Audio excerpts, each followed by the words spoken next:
Olá, meu nome é Paulo e vamos resolver uma questão da PUC-PR sobre mecânica. Caso a resolução te ajude de alguma forma, deixe seu like e inscreva-se no canal. Dúvidas ou correções, coloque nos comentários. Duas partículas, uma de massa m e outra de massa 2m, são lançadas simultaneamente sobre um mesmo plano horizontal, com vetores velocidade de mesmo módulo, v0, e pertencentes ao mesmo plano vertical. A partícula de massa m parte do ponto A com ângulo de lançamento igual a 60 graus, e a de massa 2m parte do ponto B, com ângulo de lançamento igual a 30 graus, conforme mostra a figura a seguir. Considerando que a única força que atua em cada partícula enquanto se move no ar é o seu próprio peso, analise as afirmativas a seguir. Primeiro item. Caso a partícula de massa 2m atinja o ponto A no instante de tempo t1, a de massa m atingirá o ponto B no instante de tempo posterior a t1. Analisando o item 1, ele quer saber a relação entre os tempos para percorrer essa distância x aqui, né, que eu estou marcando em vermelho. E aí a gente vai ter que dar uma olhada. Primeiro, o que importa é a componente horizontal das velocidades, né? Nesse caso, o que vai importar é isso. Então, se eu tenho esse vetor velocidade nessa direção aqui, ela tem uma componente vertical e uma componente horizontal, que é exatamente o que eu desenhei aqui, tá? Aqui. Então, vamos analisar. A componente horizontal da velocidade do corpo A vai ser exatamente V0, opa, azul, né? V0 vezes o cosseno de 60. Cosseno de 60 é meio. Já a componente horizontal do corpo B vai ser V0 vezes cosseno de 30, que é raiz de 3 sobre 2, né? Então vai ficar V0 vezes raiz de 3 sobre 2, aqui. Beleza. Agora a gente vai ter que olhar o tempo que esses corpos vão demorar para percorrer o espaço x. Como é que a gente analisa isso? No eixo horizontal, né, a gente vai ter um movimento retilíneo uniforme, né? Não tem forças atuando na horizontal. No sentido horizontal não tem. Então a gente pode usar as fórmulas do movimento retilíneo uniforme. Se a gente quer saber o tempo, a gente pega a distância. Ó, tem aquela brincadeirinha do triângulo, né? Que é o tempo, cobre o tempo. Vai ficar aqui. O tempo é a distância sobre a velocidade. Se a distância é x, a gente só precisa fazer isso. Então fica x sobre a velocidade, v0 vezes meio. Isso vai ser igual a um tempo que ele chama de quanto? Ele chama de t1, o instante em que a massa de 2m chega no ponto A, né? Então, esse aqui a gente vai chamar de t2. T1 é o tempo da massa B, do corpo B. Certo. A gente pode organizar um pouco as frações. A gente encontra aqui 2x sobre v0 é igual ao tempo 1. O tempo 2 que ele fala no item, né? Caso a partícula de massa 2m atinja o ponto A no instante de tempo t1, né? Então, o tempo que a massa B demora é o tempo t1. Então, aqui é t2. Tá certo, agora tá certo. Então, a gente faz a mesma coisa aqui, né? A gente quer o tempo, então a gente coloca a distância sobre a velocidade. A distância é a mesma, é x.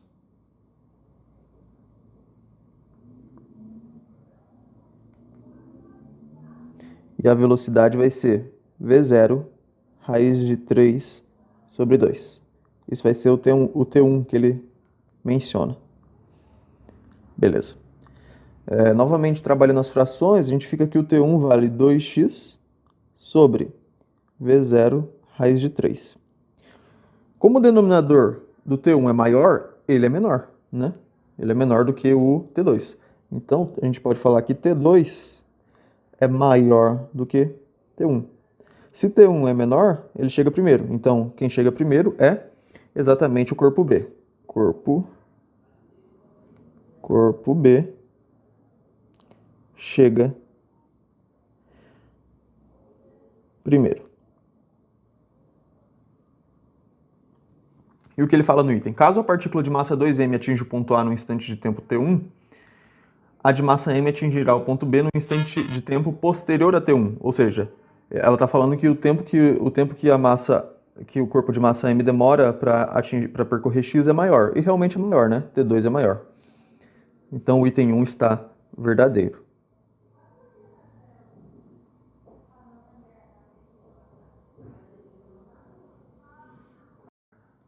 Item 2. A energia cinética da partícula 2m quando atinge sua altura máxima corresponde ao valor da energia cinética da partícula de massa m em sua altura máxima multiplicada por 6. Aqui no item 2, você tem que lembrar que na altura máxima a velocidade é igual a zero. Sendo a velocidade igual a zero, a energia cinética é igual a zero, né? Já que a energia cinética é dada por mv ao quadrado sobre 2. Se isso aqui é zero, toda a energia cinética é zero. Certo?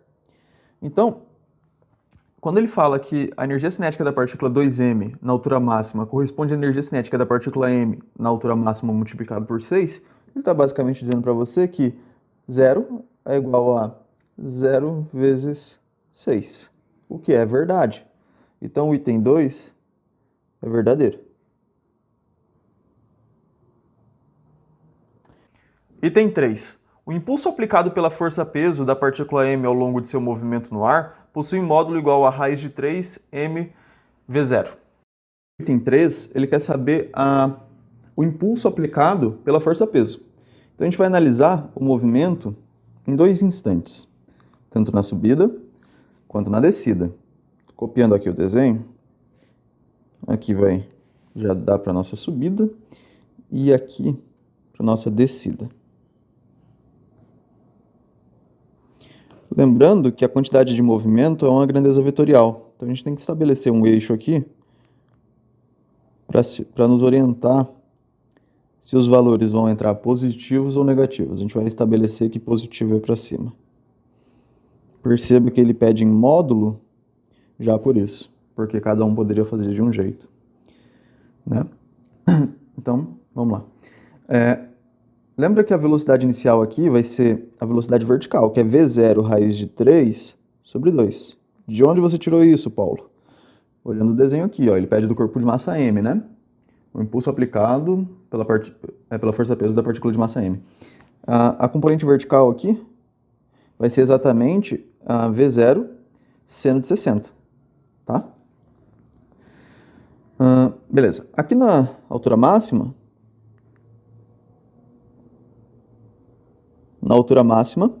a velocidade é zero. E aqui, quando ele sobe com velocidade V0 raiz de 3 sobre 2, chega na altura máxima, a velocidade zero. Quando ele chega em velocidade zero, ele começa a cair. E vai cair com velocidade menos, vai chegar no chão, né, com velocidade menos raiz de 3, V0 raiz de 3 sobre 2. Caso alguém perguntasse, Paulo, como é que você sabe que a velocidade nesse ponto A é essa? A gente poderia deduzir, né? Analisando aqui a subida, a gente teria que V0, aliás, velocidade final, que vale zero, é igual a velocidade inicial mais aceleração vezes o tempo. A velocidade final é zero. A velocidade inicial é V0 raiz de 3 sobre 2. A aceleração é a gravidade, está contra o movimento, e o tempo é t. Perceba, o tempo vai ser exatamente V0 raiz de 3 sobre 2g. E o tempo de subida é igual ao tempo de descida. Nesse caso, a gente pode usar essa mesma fórmula mesmo e dizer que a velocidade final vai ser exatamente... Aliás, a velocidade final vai ser a velocidade inicial, que vale zero, isso na queda, tá? Aqui na queda. Menos, né? Porque a aceleração está contra o eixo que a gente estabeleceu como positivo, menos g vezes o tempo. Como eu falei, o tempo de subida é igual ao tempo de descida, então o tempo é esse aqui mesmo. E aí a gente chega que a velocidade final é menos V0 raiz de 3 sobre 2g. Tá bom? Então, mas isso é tangente ao que a gente está querendo, eu só quis justificar. Vamos lá. Bom, aí lembrando que a variação da quantidade de movimento é igual ao impulso, a gente pode dizer que no final a gente tem menos V0 raiz de 3 sobre 2m. Estou pegando essa velocidade aqui, né, do final do movimento, que no caso é a queda. E no início, a gente tem V0, esse menos é da fórmula, tá? Da variação, no caso, né? V0, raiz de 3m, a massa não muda, sobre 2. Isso aqui fica sendo a nossa variação. Sendo isso tudo igual ao impulso. Portanto, o impulso vai ser igual a menos V0 raiz de 3m, né? A gente está juntando duas metades, a gente tem um inteiro.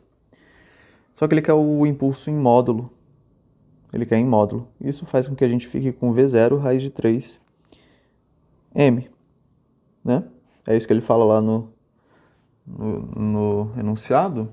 Né? O impulso aplicado pela força-peso da partícula m ao longo do seu movimento no ar possui módulo igual a raiz de 3mv0. Isso, está certinho, né? Então o item 3 ficou correto. Bom, espero que tenham gostado e até a próxima resolução.